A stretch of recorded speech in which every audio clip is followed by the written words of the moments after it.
We had, this was pre our days with Ayano, but we had the most wonderful experience as we first began our lives as a professional quartet by living in a little farm town in Iowa of 2,000 people, Jessup, Iowa.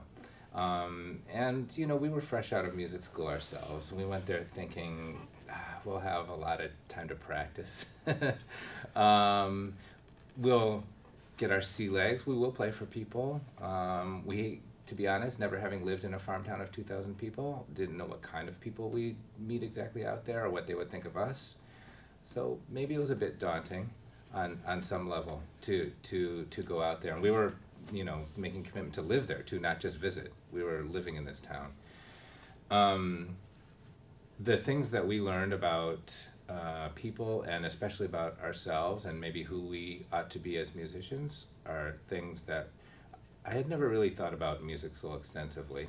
And even more importantly, there are things that have lasted with me to this day, even though that was a number of years ago.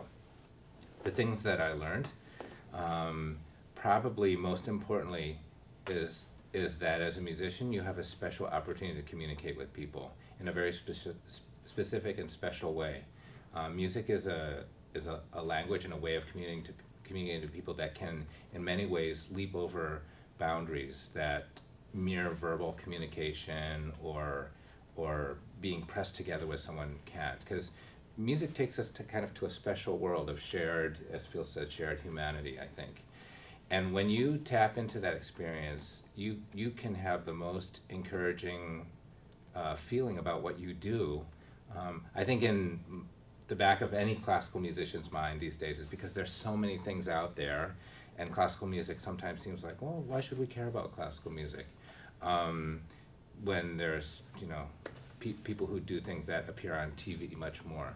But when you are with someone and they have a shared experience with something that you are giving them, it's incredibly encouraging. When to hear, for example, a 76-year-old woman respond to the first time she had ever heard of Bartók Quartet in this way that was very deep and personal. She talked about it and making her feel like, for the first time, she refelt the feelings she had during the race riots in the 60s, you know, because she heard these colliding lines of a Bartók Quartet, kind of the tension of that created. I mean, that's pretty powerful when you think, oh, even classical music audiences don't sometimes like Bartók, you know, or have a hard time listening to it. I mean, I found that incredibly encouraging to be, here am I in the middle of Iowa. You would think the furthest place from where people might care about classical music.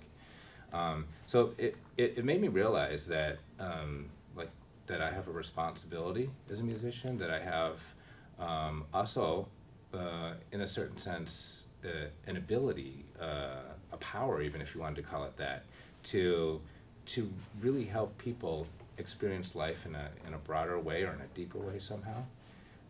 And if you have a chance to do that, that's even to me more intoxicating than just, you know, oh, I can play this Beethoven quartet and everyone will think I've, you know, fast fingers or whatever, you know. That's a whole different level of being a communicator, I think, that's very different from the experience maybe of why I thought I was playing the cello when I was in music school, where it was, you know, maybe to be kind of try to be the best I could be, or even on a more shallow level, maybe the better than this guy next to me, right? I'm going to work harder, I'm going to play better. So it opened my sense of purpose of why I'm doing what I'm doing to really a different level.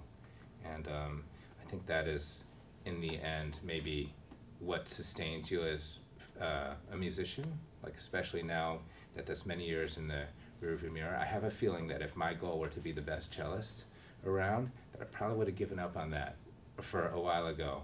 But I know that I can share more and will always have more to share. And if I have things to share with people in Jessup, Iowa, and so much more so everywhere else that we go. And now, as you mentioned, Ben, the idea of working with students to help them come to that realization too, that yes, they should develop their skills as much as possible, because it's like having a good vocabulary. You can express yourself better. But that they have that ability to be, on whatever level they are, teaching young children, performing in Carnegie Hall, doesn't matter. That's all one continuum of sharing the importance of something that helps us experience more deeply what it means to be a human being. So, not to get too profound about it, but I do honestly feel that that's where being a musician is a very special calling.